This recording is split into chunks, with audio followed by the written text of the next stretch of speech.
Ah, we'll get this meeting started for Health and Human Services.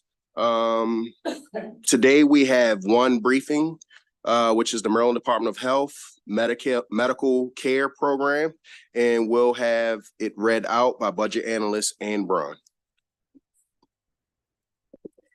Thank you, Mr. Chairman, members of the committee. Today, I'm presenting the budget analysis for the Medical Care Programs Administration under MDH, and that office manages the Medicaid program and the Maryland Children's Health Program. I'll jump right in. On the cover page, you'll see that the fiscal 25 allowance is about $12.2 billion, which is $425 million less than the fiscal 24 budget. That's mainly due to lower enrollment and utilization projections. I'm going to jump ahead to page 6, where Exhibit 2 shows that as of December 2023, Medicaid and the Maryland Children's Health Program served approximately 1.7 million Marylanders. And this exhibit shows that 87% participate in Health Choice, which is the state's mandatory managed care program. The remaining 13% of participants receive services on a fee-for-service basis and are generally served in nursing homes or other institutions, or are dually eligible for Medicaid and Medicare. In the Health Choice program, participants can choose from 9 managed care organizations, or MCOs, for their health plans. And as of December 23, Priority Partners serve the largest share of all Medicaid participants at 20%. Moving to the performance analysis discussion that begins on page 8. This first item relates to MCO quality performance. The department conducts multiple activities to collect quality assurance data and monitor MCO performance within the Health Choice program. The data we typically focus on as part of this analysis are the HEDIS measures that are used by 90% of health plans nationally and allow for comparison across health systems. The aggregate findings for the most recent annual report on these measures are listed on page 8, and they include that MCO's performance in Maryland generally normalized or improved after somewhat, after seeing worse results during the pandemic. The analysis notes that the annual report was published about 4 months later than in previous years, and that certain supplemental data that's typically included in this analysis to evaluate MCO performance was not provided at the time this was drafted. And so I will note that MDH did later share that data, but it wasn't included in this analysis due to timing. MDH is asked to discuss the reason for the delay in publishing the annual report on HEDIS measures and to discuss Maryland MCO's individual calendar 22 performance. The next discussion notes the requirement that MCOs must be accredited by the National Committee for Quality Assurance to participate in Health Choice. 8 MCOs received accreditation based on their calendar 22 results, but Priority Partners was placed on a provisional status and a corrective action plan. And so the department is asked to discuss the requirements under Priority Partners' corrective action plan and whether the department is conducting additional monitoring and evaluation. The second performance analysis item begins on page 10 and has to do with the Population Health Incentive Program. This section covers the first year of results under the Pay for Performance program for MCOs. Under the new program, the payment structure is incentive only and allows MCOs to earn up to 1% of their capitated rate payments for achieving certain performance benchmarks or for demonstrating improvement on measures selected by the department. For calendar 22, these measures are listed on pages 11 and 12, and they relate to participants' access to asthma medications, diabetes control, lead screenings among children, and other measures that continue on to the next page. 6 of these measures are HEDIS measures, and the last 3 are developed by the department directly. An annual report on this program has not been published, but MCO's performance on the 6 HEDIS measures were included in that December 23 annual report. And so Exhibit 4 shows each MCO's results on those 6 measures only. MCO's results fall into 4 different percentile categories that are compared to the national HEDIS performance. And so any results above the 50th percentile are eligible for at least partial incentives. In this first year, all MCOs reported at least 3 measures rated as strong or higher. And so those were the measures that were eligible for an incentive payment. I'll also highlight that 4 MCOs received at least 1 superlative result, which places them above the 90th percentile in that measure compared to national results. Exhibit 5 on page 14 shows how the $17.7 million in total incentives were paid out across MCOs. I'll note that all MCOs received at least some incentive payment, ranging from Aetna receiving about $300,000 to Priority Partners receiving the largest incentive payment at over $5 million. Considering Priority Partners earned the most in incentives despite its provisional accreditation status, the department is asked to comment on how this program's performance measures compare to the factors in the accreditation decisions and how the measures and overall effectiveness of this program will be evaluated. The program does allow for second round payments if MCOs meet certain benchmarks, but in calendar 22, no MCOs earned a second round incentive. This left $20.5 million unallocated, and rather than distributing that funding to the MCOs, MDH is carrying that forward funding for use in fiscal 25. The allowance provides an additional $36 million in total funds to support this program. That includes $11.7 million in general funds. And so this program's level funded, even though the balance being carried forward would be more than needed to cover the amount of incentives that were paid in that first year. And so DLS notes that the balance could instead cover calendar 23 incentives, and the budgeted $11.7 million in general funds could cover a portion of a shortfall that I'll be discussing later in the presentation. The third performance analysis discussion has to do with Medicaid application processing. This is split between income-based groups who are processed by the Health Benefit Exchange and the more complex non-income-based groups who qualify due to their disability status or other characteristics, and that group is processed by DHS. Timely application processing is especially important this year as Maryland completes its unwinding from the COVID-19 public health emergency and the freeze on disenrollments that was in place during that time. For many Medicaid participants, this is the first time in 3 years or the first time ever that they are going through eligibility redetermination. Exhibit 6 shows that for income-based cases, the exchange processed over 93% of applications within 24 hours. Most of these cases are auto-renewed based on information that the exchange has on file, and this process is referred to as ex parte renewals.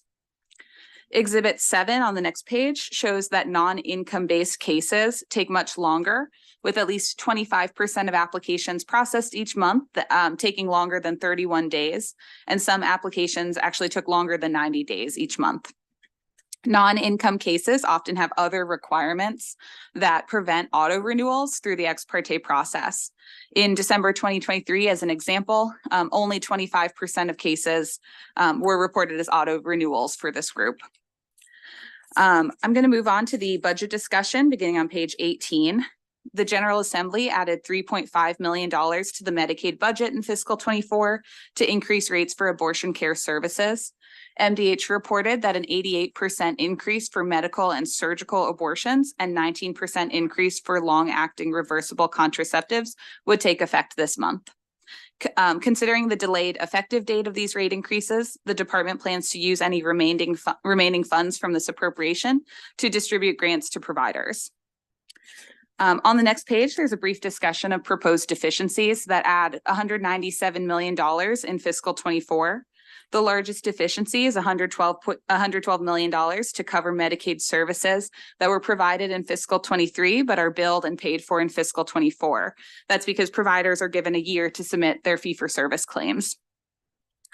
Moving on to the discussion of the MCO Risk Corridor Agreement. This is a risk-sharing arrangement that the department and MCOs entered midway through calendar 20. This was to share in savings or losses because healthcare utilization was uncertain during the pandemic. MCOs annually spend a percentage of their capitated payments on eligible medical expenses. That's referred to as the medical loss ratio. And so that measure was used to create bands in which the department and the federal government would share in gains or losses with the MCOs, depending on what that ratio ended up being. Exhibit 9 on page 20 shows the bands that were selected for calendar 21. Based on aggregate MCO results in that year, MDH finalized state recoveries of $17.5 million, but those have not yet been accounted for in the budget. So we note here that these savings could offset, again, some of the projected shortfall that I'll discuss later. Based on calendar 22 results, MDH estimated that the state recoveries would be closer to $15 million for calendar 22, but those won't be finalized until this June. The next discussion has to do with the COVID-19 enhanced federal match on Medicaid spending. During the public health emergency, states received a 6.2% enhanced match, and that created equivalent general fund savings. Exhibit 10 on page 21 shows that this provided substantial financial relief of over $450 million each year in fiscal 21 through 23. The Consolidated Appropriations Act established a phase-out timeline for this match, with the first 2 quarters of fiscal 24, including a much smaller enhanced match before it fully expired at the end of calendar 23.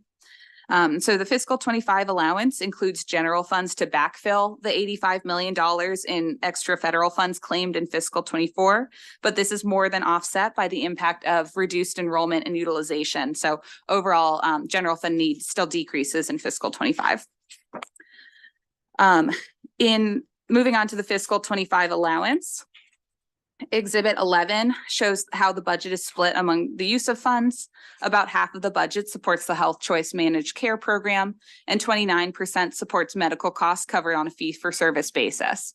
This includes nursing homes that account for 12% of the budget, and dental services that were recently expanded to cover adults, and that accounts for 2% of the budget.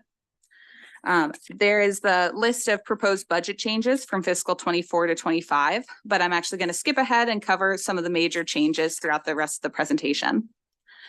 On page 26, there's a discussion of a BRFA item that authorizes a transfer of $216,000 in special funds from the Health Information Exchange, or Health Information Exchange Fund. There is also an equivalent amount of general funds that would be reduced contingent on the spending authority for that special fund being extended.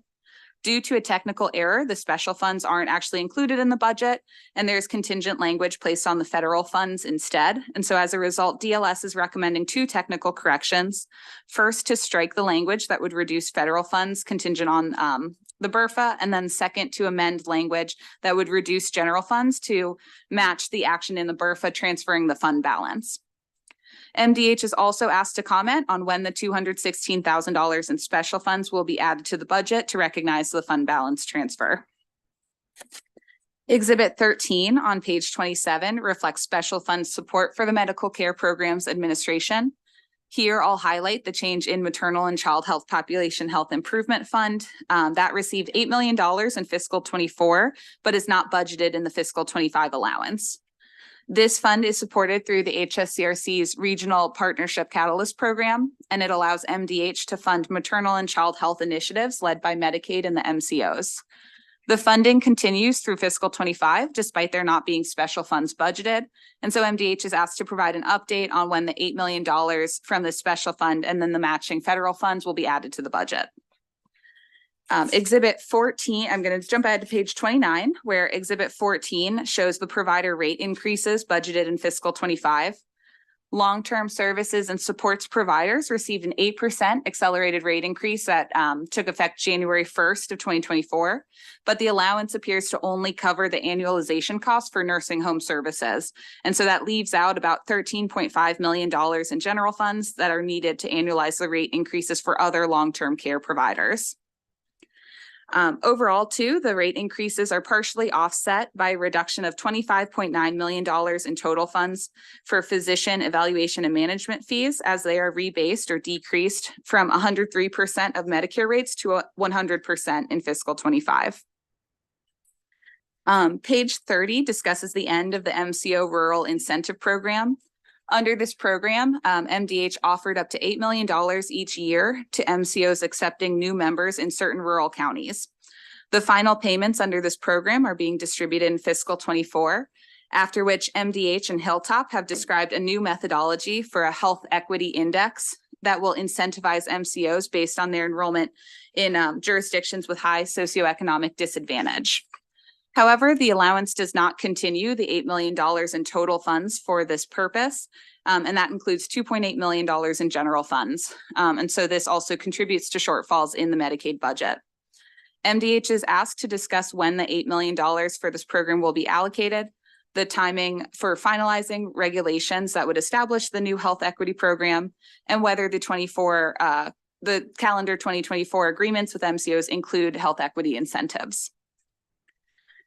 Moving on to the discussion of enrollment that begins on page 31. Exhibit 15 shows how Medicaid enrollment steadily increased by 25% during the COVID-19 public health emergency while disenrollments were frozen. The department's 12-month unwinding process to redetermine eligibility for all Medicaid participants began in April 2023. And so you can see that the fiscal 24 year-to-date enrollment through January has declined slightly. On the next page, there's a discussion related to ex parte renewals. In August, CMS noted that about 30 state Medicaid systems were conducting ex parte or automatic renewals at the household level rather than the individual level. This can lead to unnecessary disenrollments, as members of the same household can have different thresholds for being eligible for Medicaid. This is especially true for children who can qualify for the Maryland Children's Health Program with higher incomes.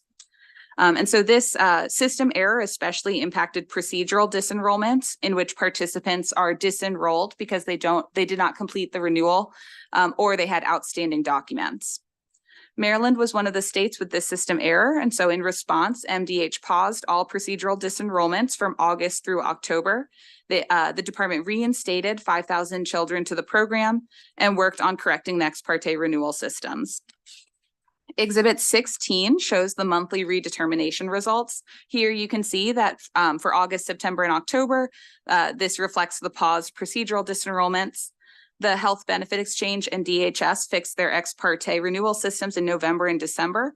And so those months show larger shares of procedural disenrollments, as the paused cases are concentrated in those 2 months, as the two groups caught up with those procedural disenrollments. I will note that over half of Medicaid participants going through the redetermination process have been renewed each month. And again, though the share drops slightly in November and December due to the higher procedural disenrollments. Moving to Exhibit 17, for the individuals who were disenrolled, this shows the breakout across the reasons for disenrollment. Procedural disenrollments make up the largest share at about 64%. Among individuals who were determined ineligible, financial reasons or income being too high was given as the leading reason for their termination. Despite there being over 238,000 disenrollments through December, the net change in Medicaid enrollment has been lower at about 74,000 as the net decrease. This is mainly due to new enrollment and returning enrollment partially offsetting the terminations. Before the public health emergency, it was common for Medicaid participants to be disenrolled and then later return to the program, and that's referred to as churn. Hilltop analyzed redetermination results through December and found that between 28% and 33% of Medicaid participants who are disenrolled later re-enrolled in Medicaid within 6 months. Hilltop did not follow disenrolled individuals to see if they moved to other healthcare coverage like qualified health plans offered in the exchange, but the department has reported that it would monitor disenrolled individuals for their coverage outcomes. Funds in the fiscal 24 budget were restricted until MDH submitted quarterly reports on the redetermination process. So far, half of this amount has been released for the first 2 reports. MDH submitted the 3rd quarterly report in late January, and DLS found the report to be in compliance with the language. So we would recommend that you release the 3rd increment of funds, and we'll process a letter to that effect if no objections are raised at these Medicaid budget hearings. MDH has also published updates on enrollment changes and administrative data like application processing on its website throughout the unwinding period. MDH is asked to discuss whether these published updates will continue after the unwinding process and to discuss whether new enrollment and returning enrollment or churn data can also be published on a monthly basis. DLS recommends adopting narrative that would request continued quarterly reports with Medicaid and MCHIP enrollment data after the unwinding process ends. So the next discussion on the unwinding process relates to certain strategies that MDH has used to ensure that eligible participants keep their Medicaid coverage and ineligible individuals are referred to other healthcare coverage. Part of these efforts have been applying for federal approval for waivers that change the typical redetermination processes and state level changes that don't require federal approval. One federal flexibility that Maryland received is to renew Medicaid eligibility based on participation in the Supplemental Nutrition Assistance Program, or SNAP. There was also legislation passed last year that requires MDH to establish express lane eligibility to enroll Medicaid participants based on their SNAP eligibility. The legislation requires that to begin in January of 2025. However, since express lane eligibility is currently in place through the end of the unwinding period, MDH indicated that it is applying for approval to continue this policy through calendar 24 so that there's not a gap between when the unwinding ends and then when the bill requires this policy change. MDH is asked to provide an update on when federally approved flexibilities and their state level changes expire and whether the department is pursuing extensions or making any of the policy changes ongoing as part of their typical redetermination process. Moving on to Exhibit 18 on page 37, this shows enrollment forecasts that are assumed in the proposed budget and are projected by DLS for fiscal 24 and 25. Considering the unexpected pause in procedural disenrollments and then things like the waiver flexibilities, disenrollments during the unwinding process have been lower than anticipated. And so both forecasts expect fiscal 24 enrollment to be higher than was projected in the fiscal 24 legislative appropriation. Fiscal 25 enrollment is projected to continue decreasing in both forecasts. That's due to the change needed to annualize the disenrollments throughout the unwinding period and due to favorable economic conditions. In the proposed budget, this projected decrease in enrollment and utilization accounts for the largest change with $442 million in reduced spending. Turning to the general fund adequacy discussion on page 38, because the overall enrollment forecasts in the allowance and in the DLS projections are somewhat similar, there is minimal general fund impact from enrollment differences. However, there are some large differences between the proposed budget and the Medicaid spending forecast developed by DLS. The largest difference is that the budget currently underestimates spending on fee-for-service benefits for individuals who are dually eligible for Medicaid and Medicare. And it's underestimated in the budget by about $105 million in general funds each year in fiscal 24 and 25. Other items contributing to the general fund shortfall are $13.5 million that are needed to annualize the 8% rate increase for certain long-term care providers that I discussed earlier. And then the other differences are mainly due to utilization assumptions. Overall, DLS projects that the budget has general fund shortfalls of $115 million in fiscal 24 and $150 million in fiscal 25.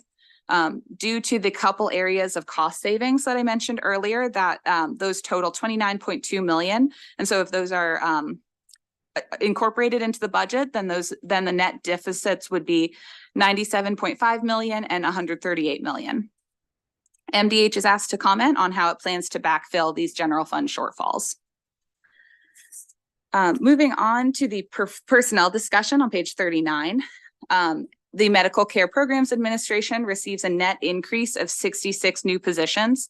22 of these positions are contractual conversions that were approved in October by the BPW. Those are not yet reflected in fiscal 24. And then 12 additional positions are more contractual conversions that'll take place in fiscal 25.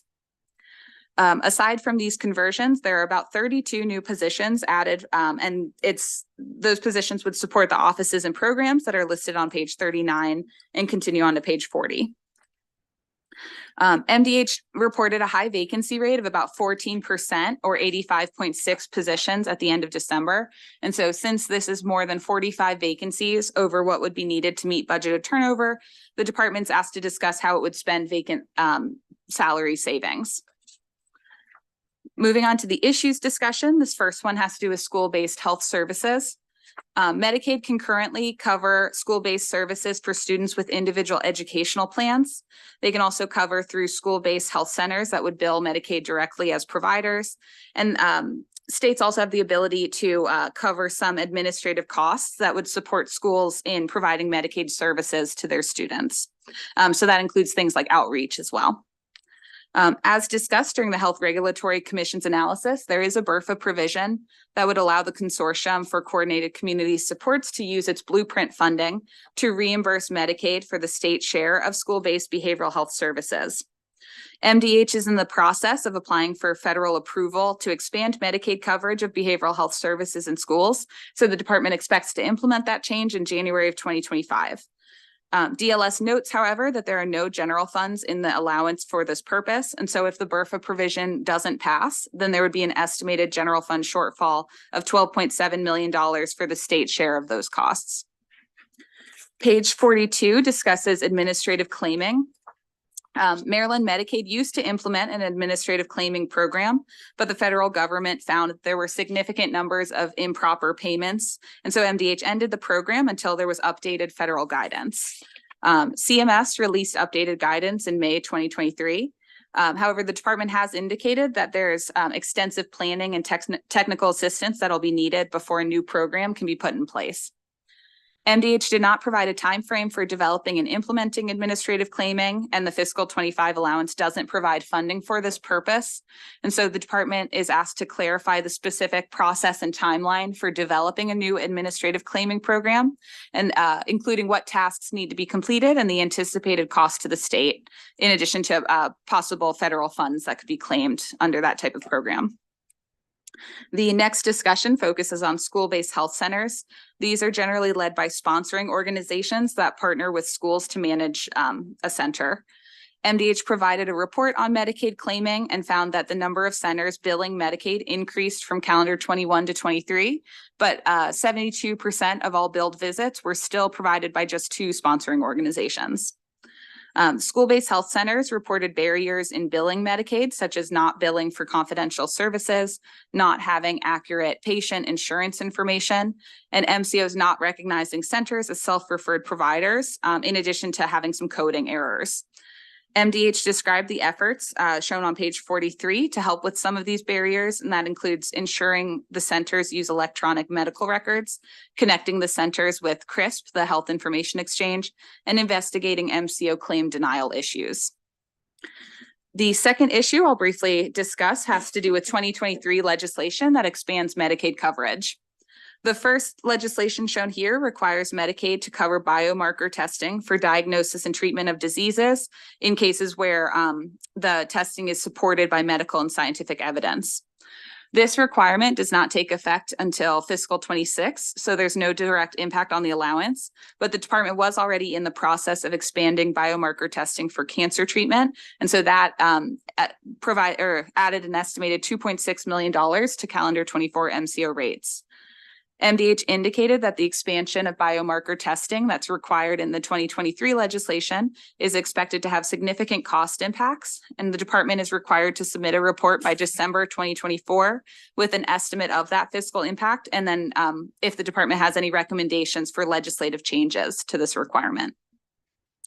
The other pieces of legislation I'll highlight, last year, Medicaid was required to cover gender affirming treatment beginning in January 2024. This is built into the calendar 2024 MCO rate increase, and so it's funded in the allowance. And the last thing I'll highlight is legislation that requires MDH to reimburse services under the collaborative care model, which was a pilot program. It's been taken statewide, and this is also built into the calendar 24 MCO rate increase. Page 45 begins DLS's recommended actions. This first item is standard language that restricts funds pending a report on the department's corrective actions in response to its most recent audit, where they reported 6 repeat findings. Actions 2 and 3 are technical corrections related to the BRFA item that was discussed earlier. Item 4 is annual language that restricts funding for Medicaid reimbursements to that purpose and prevents budgetary transfers, except in cases where it might need to be transferred to the Maryland Children's Health Program. Item 5 was discussed more fully during the MDH overview analysis, but this is committee narrative requesting a report on community options waiver and community first choice program spending and the waiver registry. Item 6 is committee narrative that requests continued quarterly reports on Medicaid enrollment changes after the unwinding process. Item 7 is a technical correction that would reduce the increase in health insurance costs for MDH state employees. This is a technical correction because that funding is already budgeted centrally under the Department of Budget and Management, so it doesn't need to be budgeted in individual agency budgets. And then last, item 8 is annual language that restricts funding for the Maryland Children's Health Program reimbursements to that purpose. And so prevents budgetary transfers, except when needed to be transferred over to the Medicaid reimbursements. And so with that, that concludes my presentation. I'm happy to answer any questions. Thank you for that very thorough analysis, Ms. Braun. I know we went through 49 pages pretty quick. Does any of the members of the committee have any questions? It's about 20 hands up, but we'll save that for later. We'll call up the agency. Come on up. Welcome. Hi.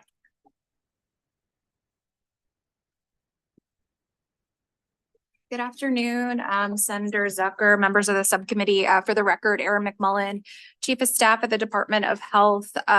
Just want to echo our thanks for Ms. Braun's analysis. Just in listening to you go through it, it truly does reflect all the work that we've really been engaged in at the Medicaid program over the past year, from the Herculean work of really redetermining Medicaid coverage for 1.8 million Marylanders to what we're trying to do moving forward with school-based healthcare and all the different coverage expansions that you mentioned. So thank you so much for your thorough analysis. I will turn it over to Deputy Secretary Moran to provide opening remarks and responses to the DLS analysis.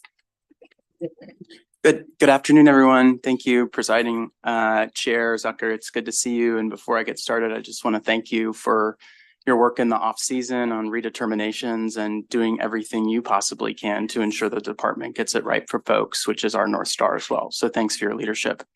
Thank you all again for the opportunity to speak on the department's fiscal year 25 budget related to the Medicaid program.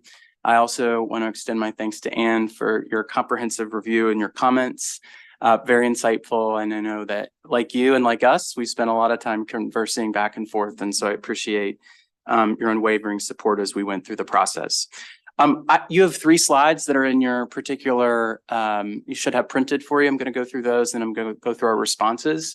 I promise I don't have 46 pages, however, like Anne might have, but I'll be brief on the first 3. I also want to set the context of truly what a historic and unprecedented year this was for the Medicaid program. The work of the public health emergency unwinding or redeterminations or renewals, whatever you want to frame it as, was truly unprecedented for Maryland, as well as 92 million other Medicaid members across the country in every state. Maryland's Medicaid enrollment, that's already been highlighted, grew from about 1.4 million Marylanders to 1.3 over this course of the period of time during the pandemic. And states were given an opportunity to select how long they wanted their unwinding period to be. Some states selected 6 months for their unwinding period. We started our unwinding period in April of 2023 and elected a full 12-month period. Our administration has been laser focused on ensuring that we make the process as easy, efficient, and accessible as possible for every single participant. The administration, just to highlight some of our work there, has created a comprehensive outreach campaign known as Medicaid Check-In. And I think the thing that myself and the Secretary are most proud of is that we have been most aggressive in taking advantage of federal flexibilities and authorities that are out there to ensure that people retain their coverage. It is also an underestimate if you look at all the people who are behind us to testify on Medicaid's budget, the amount of stakeholder engagement that we have fostered to keep people enrolled. This work has included partnership with churches, community organizations, federally qualified health centers, providers of every shape and size, employers, schools, caseworkers, just to name a few. And at the end of January, Maryland has processed more than 1.25 million of those renewals. And we continue to lead the country in terms of our renewal outcomes, with 70% of those being determined eligible that have gone through the process.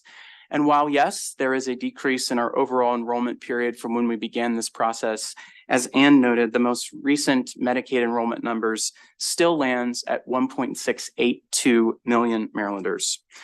I just want to highlight a couple of the budget details as well as investments that's been made by the Moore-Miller administration. First and foremost, I want to speak how this allowance includes a significant investment in the Medicaid administration, aligned with the administration's priorities to build back state government. It focuses on the most important functions across Medicaid in order to run an efficient Medicaid program. This includes our Office of Finance, where the proposed budget adds accounting and financial operations staff. And the other major area of investment is within the Office of Long-Term Support Services for roles that support an expanding portfolio and expansion of services along the long-term support care continuum. The fiscal year 25 budget also includes a 3% rate increase for behavioral health, developmental disabilities, and long-term care providers. These rate increases complement the work that the department is undertaking to ensure that there is a continuum of services available for Marylanders in the right place at the right time. Further, this budget also makes a significant statewide investment in improving access to housing for the most vulnerable Marylanders. We are prioritizing an investment to address health-related social needs through our current state's pilot known as the Assistance in Community Integration Services. And recently that program was recognized nationally amongst a handful of state Medicaid programs with the Health and Housing Accelerator Award, where we will receive technical assistance with this budget investment to move the program statewide with particular partnership with other state agencies to house individuals with disabilities and older adults. I would also like to take another note and to talk about one of the other budget priorities as it relates to the reimbursement of school-based behavioral health services provided through Medicaid. Maryland Medicaid, we cover 700,000 children under the age of 19. It makes up 40% of our total enrollment. We know and believe that strong partnerships with our schools can provide much needed access and support, especially as it relates to the behavioral health crisis that we in the country are in an environment in schools that are both trusted by students and their families. And the department is making a concerted effort to look across the behavioral health continuum at all stages to invest in primary and behavioral health and early intervention services. As Ann highlighted, the BRFA does create a new allowable use for the Consortium for Community Supports that would allow for funds to be used to align with their statutory provision to maximize federal Medicaid dollars. And specifically, it allows those funds from the consortium to be used for school-based behavioral health services via reimbursement through Medicaid. And should this BRFA be approved, the department has a two-phased approach, of which I'll talk a little bit more about in the DLS responses. Moving to the DLS responses, I'll first start by saying that we thank DLS for your comments and your recommendations to concur with the governor's allowance.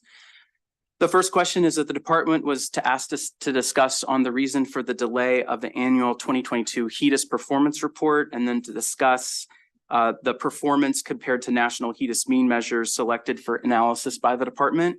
I'll quickly say there that the department changed some of our benchmarking in terms of how we compare the current measure year of HEDIS measures to the current health choice performance year for MCOs. And so because we wanted to align those particular timelines, that was the reason for the delayed report. But as DLS noted, all information has been shared. What you also see in the summary results is that, and we talked a little bit about this last year as well, but health choice MCO performance on HEDIS measures did decline overall in terms of summary during the pandemic. There are a number of factors that could contribute to that decline, ensuring individuals, including individuals who are delaying care and providers who are at capacity to meet the surge created by the pandemic. However, with the end of the pandemic, the department is working with the MCOs on what is our multi-pronged approach for quality to improve care across the state.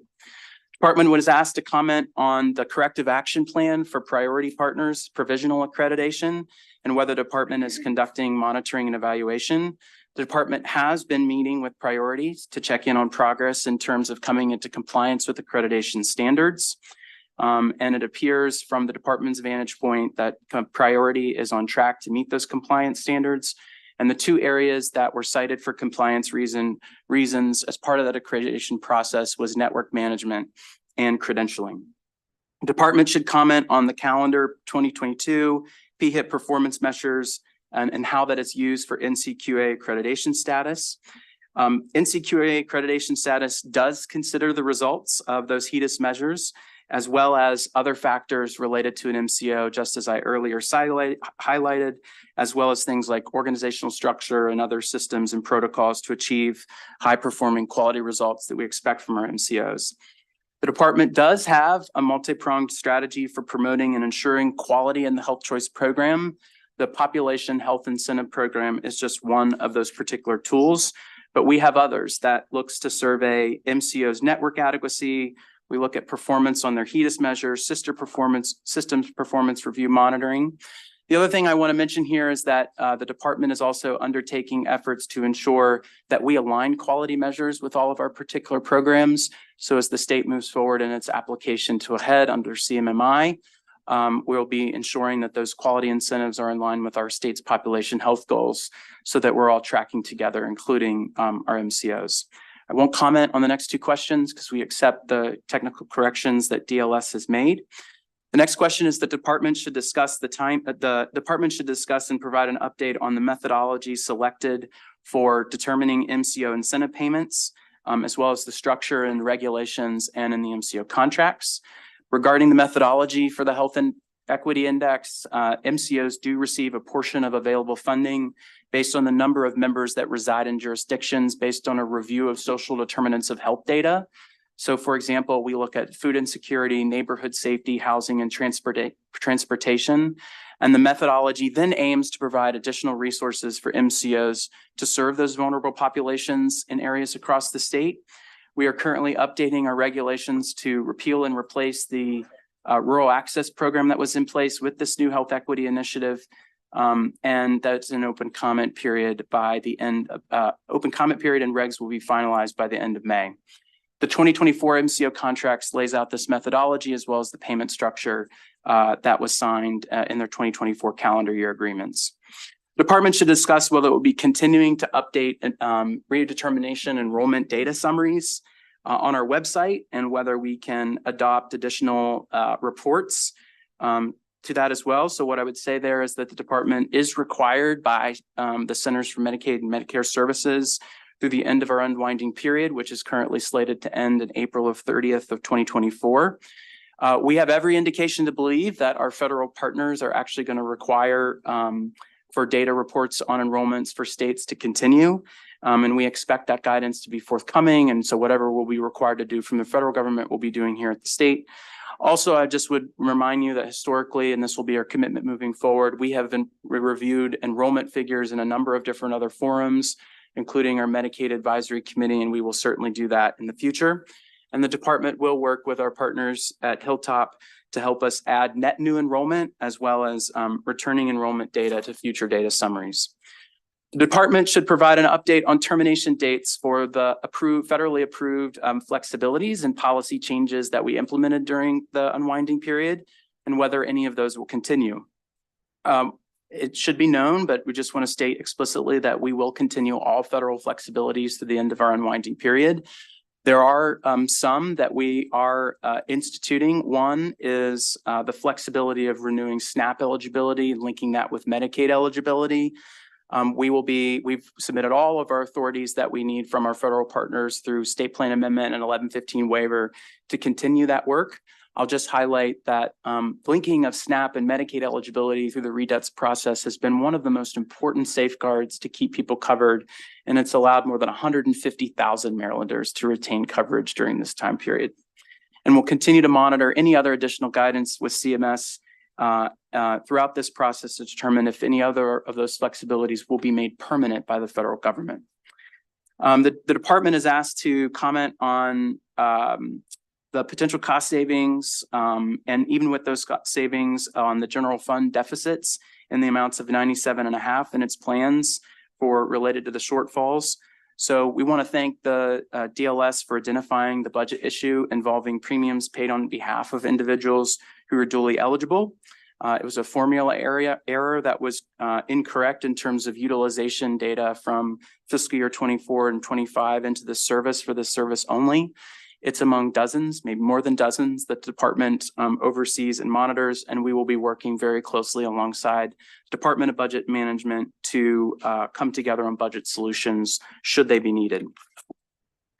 Department was asked to comment on that we should note the fiscal year 25 budget allowance does not include general funds for our proposed school-based behavioral health services reimbursement, and failure to adopt the BRFA provision would lead to general fund shortfall in this regard.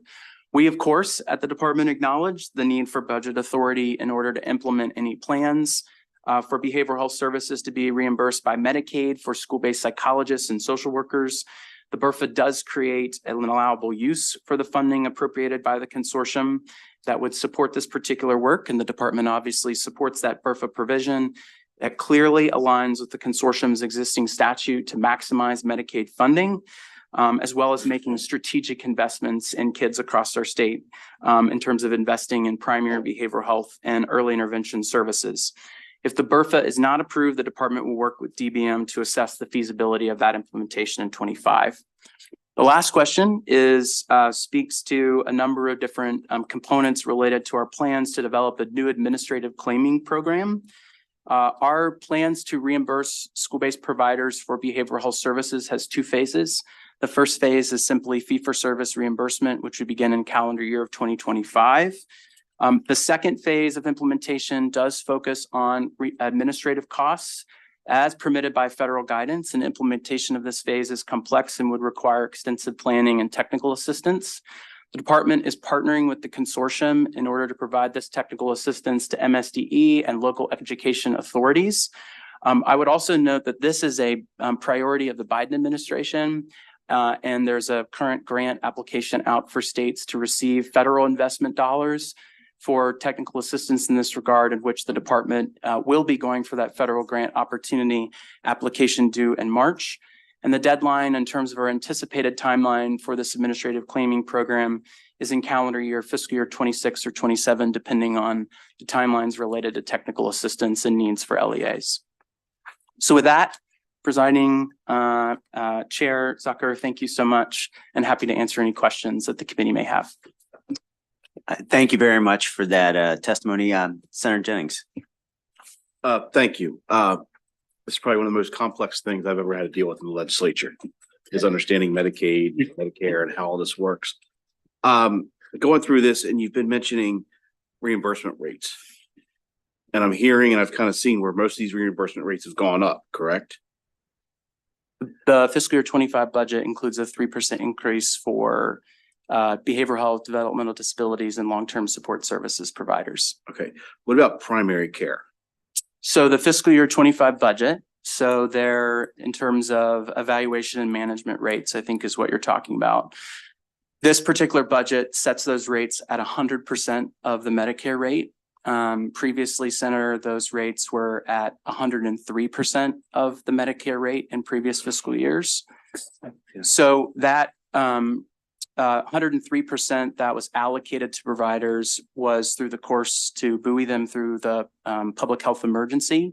Okay. So this fiscal year 25 budget sets evaluation and management codes, of which you cite in primary care at 100%. Now, what I would recognize and the department does is in the context of our work with AHEAD and total cost of care and some of the goals that are aligned with that particular program, we are going to be working with our partners in DBM in terms of addressing that for future. I would also note that the rebasing of those particular codes at 100% of Medicare is partially offset a bit by Medicare added new evaluation and management codes that providers can bill to. And so we will be messaging to providers in terms of some of those codes that were added to Medicare to be billed. But yes, you're right. Okay. If there's one thing we do tend to get calls in our offices as legislators is people get upset. They go to their doctor and they're told, hey, we're not going to do Medicaid anymore, Medicaid reimbursement, or some of them even say, hey, we're not going to stop carrying your particular insurance coverage. And our hands are tied. We're like, there's nothing we can do. And I know that I've gotten a call about this and they're like, hey, look, how are we supposed to compete in this? And with this new model, we need more doctors in it, and we're getting ready to cut their reimbursement rates, and more are going to drop out. So that's a huge concern. Yep. Thank you for surfacing it. Thanks for the question. Okay. Thanks. Any other questions? Okay. Thank you very much. You serve a very important population. So thank you. We're now going to turn to public testimony. We'll start out with Barbara Picotto. And just a reminder, and I think there's someone else, Barbara, possibly there's someone else signed up with you as well, Daniel. know if he's coming up. Yes, Mr. Chair, and we're talking about two different subjects, Okay, if that's okay. Yeah. I'm going to be brief. Okay. Barbara Brocato, and here today on behalf of the Maryland Society of Anesthesiologists. And I'm going to talk about an issue where the provider who takes all comers, the anesthesiologist, rates have not been increased since 2015.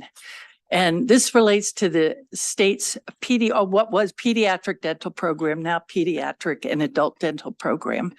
And when that program, this was a result of a tragic death in 2007.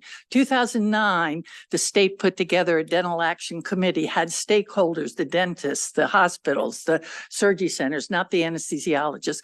They financially increased the other providers.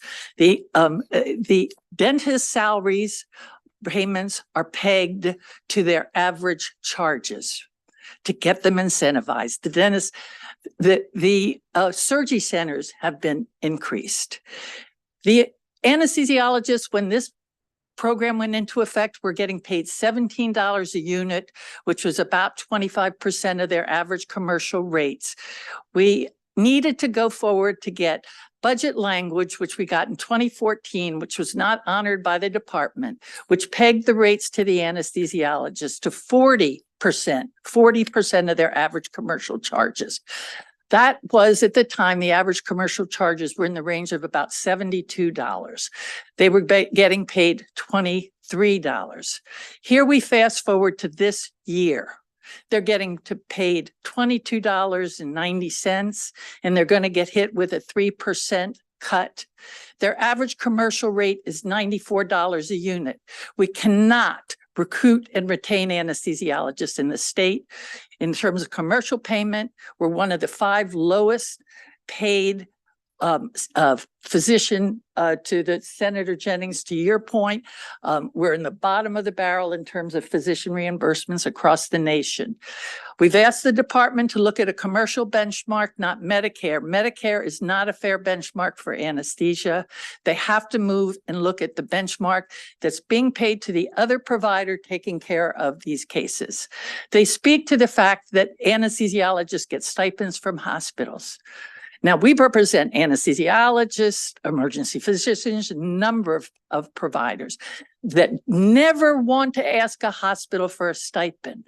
But when payments are less than a third of what they need, then if they're going to provide care, they need to ask hospitals for subsidies. That's happening across the country.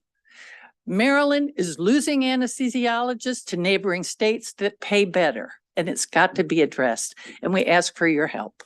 Thank you. thank you very much. You did a great job keeping it under 2 minutes. So thank you. Yeah. Go ahead, please.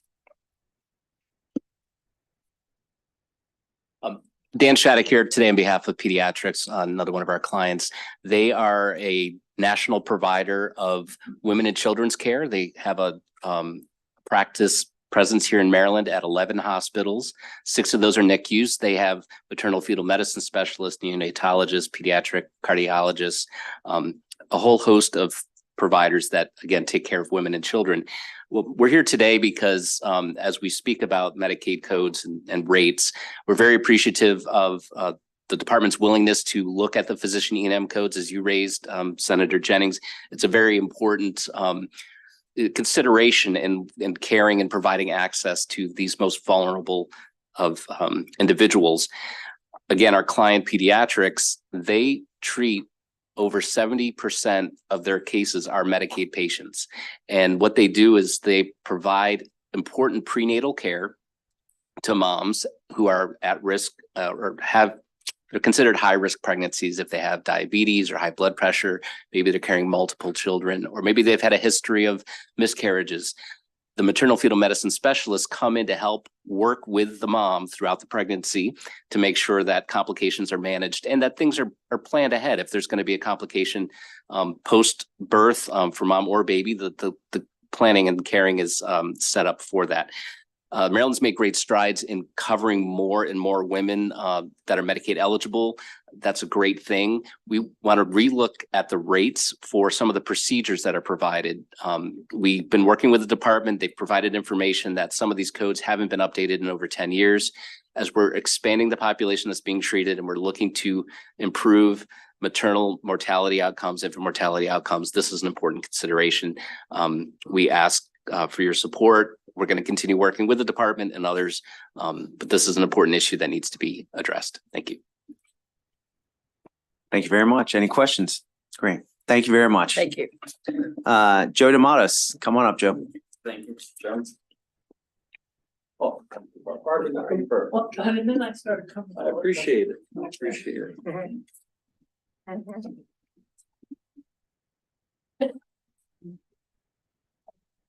Mr. Chairman, members of the committee, Joe DeMattos with the Health Facilities Association of Maryland, speaking in support of the budget.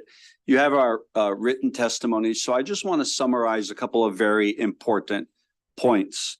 First, I want to say that the budget presented by the Moore-Miller administration and being advanced by each of you really is a profile in courage. In April of this year, I will have been at my job for 15 years. And I started it not as a plan at the start of the Great Recession. And when I started that job, we actually cut Medicaid rates by 8% because the recession was what it was. And if you look at my testimony, I now believe that cutting that deeply was a mistake. And so this is really the first cost of living increase for nursing homes in several years. And we need it because the business structure of nursing homes, whether they're the largest non-for-profit one, Charles E. Smith in Montgomery County, or others, their business model is upside down because occupancy remains below the rate it was before the pandemic. So revenue is down and costs are tremendously inflated. Senator Jennings, to your point earlier, I just wanted to bring up something with regard to skilled nursing and rehab centers and Medicaid. This truly is our first cost of living increase. If you look at the history of increases over the last several years, those first statutory increases were 4% a year because we supported the fight for 15, and nursing homes can't raise their prices like other businesses can. And then the 8% that we got in January was to help fund the acceleration of the fight for 15 and advance those years and leapfrog those 2 years. So I'm here to answer any questions you have on any of this subject. Thank you very much, Joe. Thank you, Mr. Chairman. Mr. Chairman, as I walk off, can I say one thing? I really want to commend DLS for a great report. They did a really fantastic job, and Secretary Herrera Scott has been fantastic to work with. Sorry, Mr. Chair, but thank you. There's always time for that. No Thank you. problem. Yeah. Okay, thank you, Joe. Kevin Lindemood, come on up. I got it back. Mr. Presiding Chair, Mr. Chair, members of the committee, I'm Kevin Lindemood, President and CEO of Healthcare for the Homeless. We're Maryland's leading provider of integrated health services and supportive housing for families and individuals experiencing homelessness. We're here in support of the Medicaid budget and the department's leadership team. Medicaid remains such a critical resource to improve health and end homelessness. Expansion of a decade ago has been absolutely transformative for those that we serve. And there's some indication right now that those 10 states that have yet to expand their Medicaid programs may be on the cusp of doing so. We're grateful to this body for supporting further reforms such as adult dental care. You heard about the importance of that, gender affirming care, and coverage of pregnant people regardless of immigration status. Just yesterday, I learned of an undocumented pregnant woman who tested positive for HIV at Healthcare for the Homeless. And because of this expansion, we were able to start medications to minimize the risk of transfer to the unborn child. The very next next day. And we all know the importance of that for future U.S. citizens. In particular, we applaud the Moore administration's inclusion of the successful Assistance in Community Integration Services project, otherwise known as the Medicaid Supportive Housing Waiver. Deputy Secretary Moran did a fantastic job of describing that project. We contract with Baltimore City to serve 300 households. A 5-year Hilltop Institute study showed that ACEs demonstrated statistically significant reductions in emergency department visits and hospitalizations. As we've all learned, housing is in fact healthcare. We thank the hospitals in Baltimore who covered the local match over the past 6 years, and now the program can be continued and expanded statewide because of this investment. We strongly encourage a favorable review and full support of the Medicaid budget. Thanks for the opportunity to testify today. Well, thank you very much. Any questions? Okay, thank you very All right, much. thank you. Appreciate it. Lori Doyle? Come on up. Welcome. Thank you so much. Thank you, Mr. Chairman. Lori Doyle here on behalf of the Community Behavioral Health Association of Maryland. Thank you very much. Actually, just so people know, you might hear, it sounds like someone's phone's going off back here. That's our unofficial timer or official timer.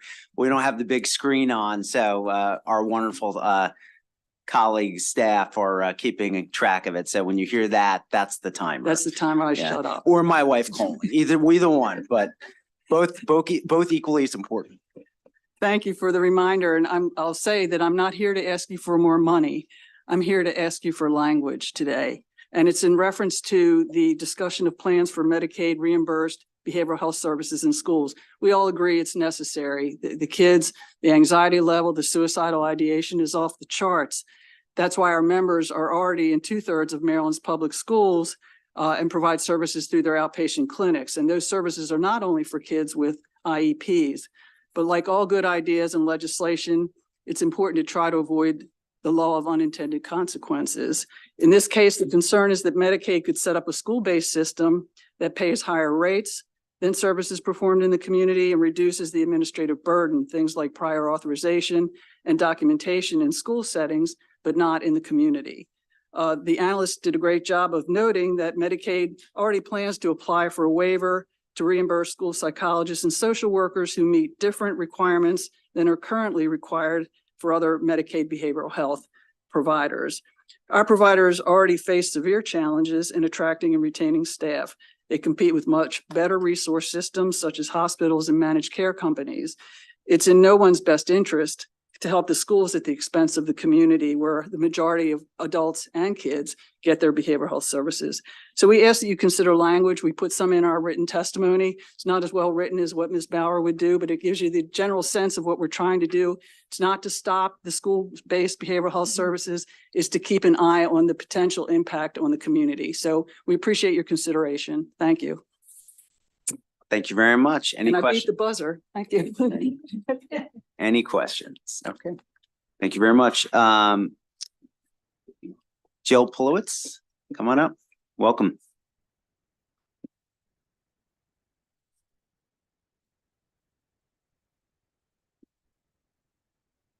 So at the end, I'd like to bring around the picture of my daughter, Nadia, who isn't able to be here today. She's in school, but this is about her.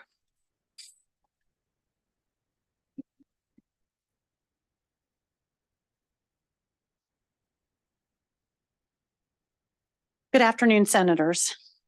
My name is Jill Pelovitz, and I'm here not just as a citizen of Anne Arundel County, but as a parent whose child has directly benefited from the rare and expensive case management program and care coordination services at the coordinating center. I'm deeply grateful for this opportunity to share our story and to highlight the vital importance of the REM program.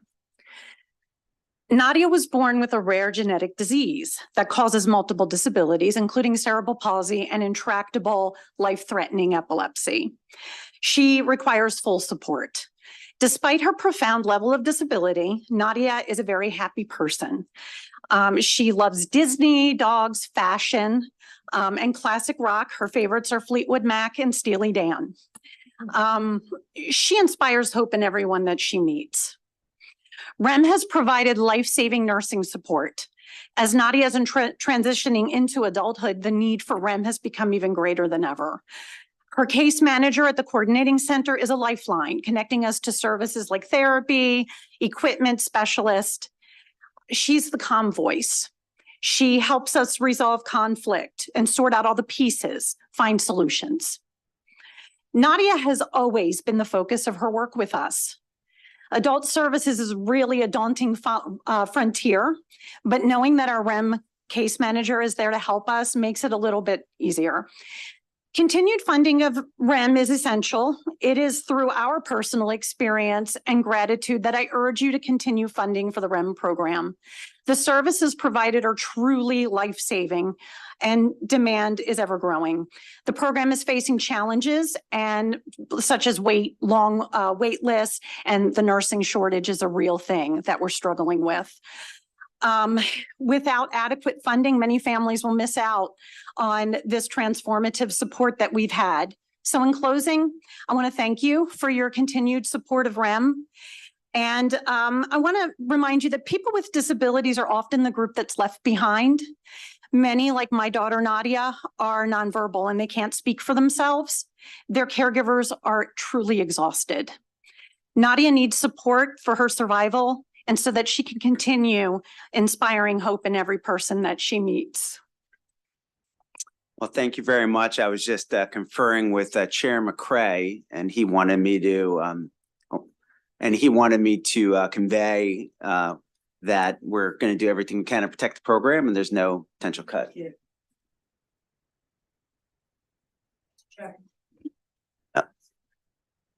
Senator Hedelman. Thank you. I've been working with a family in my district that actually also cares a lot about the REM program. And so thank you for sharing your experience with us. One of the issues that has come up for them is kind of what happens when they have to retire. And I just wondered if that is something, I mean, you're younger than they are, but if you could talk about that a little bit. It's terrifying. My husband and I are in our early 50s. Her care, she's 19. It's tearing up my body. I don't want to be disabled when I retire. And getting nurses to fill this and getting nurses to show up, the reimbursement rate is so low and it's lower than our neighboring states. So many nurses go to DC rather than work in Maryland. I'm afraid for her future. Eventually she will be in group housing, and I'm terrified that support won't show up, and that who's going to feed her? Who's going to be there if she has a life-threatening seizure? As it is now, I don't have all my nights covered, and I will probably, my husband and I started talking about me taking FMLA today, because I'm going to be up all night and I'm going to be up all day.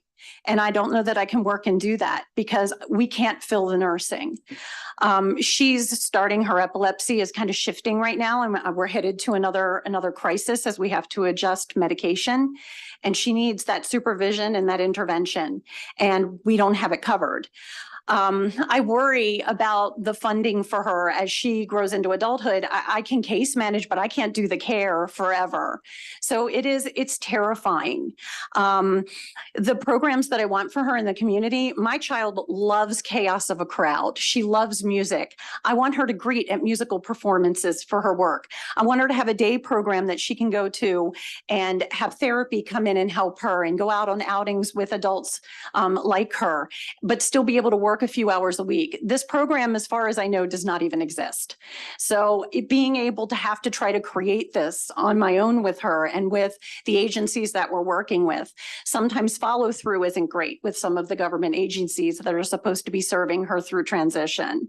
So I mean, I have to say it's terrifying, and I am a strong voice for her. I understand a lot of it. I am a parent educator at the Parents Place of Maryland. So I talk to a lot of families, and they share a lot of the same fears and concerns and worries about neglect and abuse and their inability to care for their child as their child is aging and so are they, because no matter how hard I try to live forever, I'm getting older.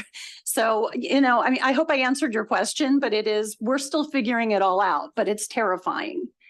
Thank you. Thank you for your willingness to share your experience with us. Well, thank you very much. I don't see any other questions. Have a good day. Thank you. Thanks.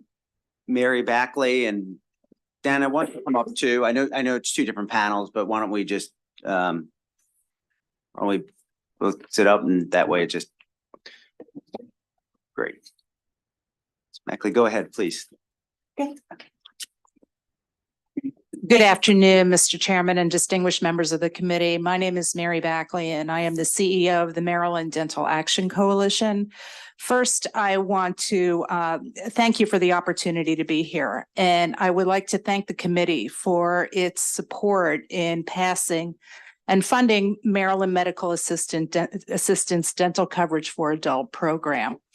This program is a little bit more than a year old, and already nearly 200,000 adults have received critical dental care, many for the first time in years. This will have an incredible impact in improving the health outcomes of the population, and it will change the lives of many, many, many individuals for the better. I also want to take this opportunity to thank the Maryland Department of Health. Maryland Medicaid has been and continues to be a great partner in this critical effort, and we are profoundly grateful for the funding and respectfully ask for a favorable report. Thank you very much. Thank you very much, Mr. Chair, members of the committee. My name is Dana Kaufman, and I'm here on behalf of two different organizations providing home and community-based services. The first organization is Maryland National Capital Home Care Association, and the comments you heard previously are similar to the comments that I'm going to make with regards to private duty nursing and serving children with complex chronic conditions that need both LPN and RN oversight and services. As you heard, we do have a nursing crisis in this state, and it is very hard to find nurses to work in these programs. What becomes even more difficult is that the reimbursement rate for LPNs is so low in Maryland, especially compared to our neighboring states, but it's just low in general, that it's very hard to be able to find nurses in a competitive environment to be able to do this work. We do believe that this needs to be addressed so that we can continue to be able to serve this vital population. So we do ask that the department create a plan for how it will examine this issue and close that gap so that we can be more competitive in hiring these individuals. Similarly, in personal care services, we actually do have an unfunded mandate for that, where individuals have to, the agencies have to hire nurses, RNs, but we don't get reimbursed for that. So we do need to also take a look. Other waiver programs have that as a line item. Our registered nurses are not. So we would ask that that also be looked at. For the medical adult day centers, they have struggled since COVID. They really, really have. We appreciate the 3%. But we also need to look at some of the operational challenge that continue to affect their operations so that they can they can increase census. If we can't increase funding, we need to increase census. And they have issues that have come up with the Department of Mental Health as well as social services. So we're working with the department, but we ask for your support for that industry. Thank you. Thank you. Does anyone have any questions for either one of the panelists? Okay, well, thank you very much. Was there anyone else that was intending to testify that we may have missed? Okay. Okay. Well, that concludes today's budget hearings. Thank you very much and have a great rest of your day. We're adjourned.